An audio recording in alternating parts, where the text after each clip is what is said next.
Hi everyone, how are you? Everything's fine.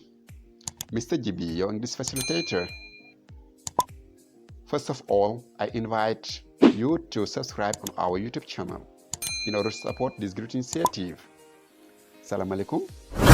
Man la monsieur Diouf maa ngi leen di yombal seen njàngum anglais bi tey daa ñoo tàmbali ñu ngi leen di ñaan ngeen inscrire ci sunu seen YouTube pour mën a jàppale mbir mi ñuy def. Today we are going to learn personal pronouns. Tey dañu jàng li nga xam ne moom mooy les pronoms personnels.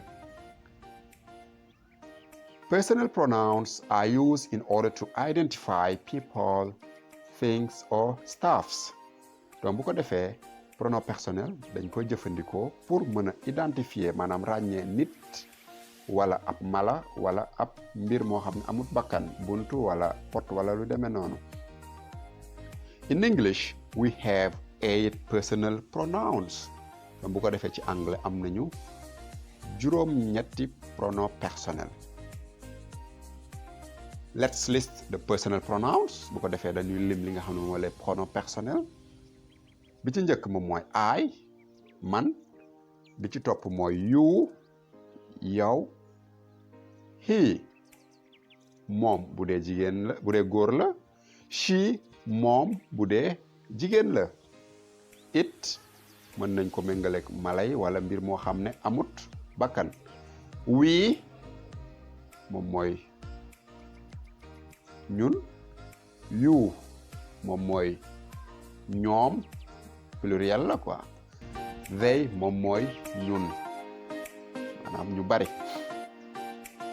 Example of sentence is I go at school. I go at school. maa ngi dem ca njàngu ba. You go at school. You go at school. yaa ngi dem ca njàngu ma. He goes at school. moo ngi dem sa njàngu ba bu dee ab góor la. She goes at school. moo ngi dem sa njàngu ba bu dee ab jigéen la. We go at school. ñoo ngi dem ca njàngu ba. You go at school. ñoo ngay dem ca njàngu ba. They go at school. ñoo ngi dem ca njàngu ba. Thank you very much for attending this class.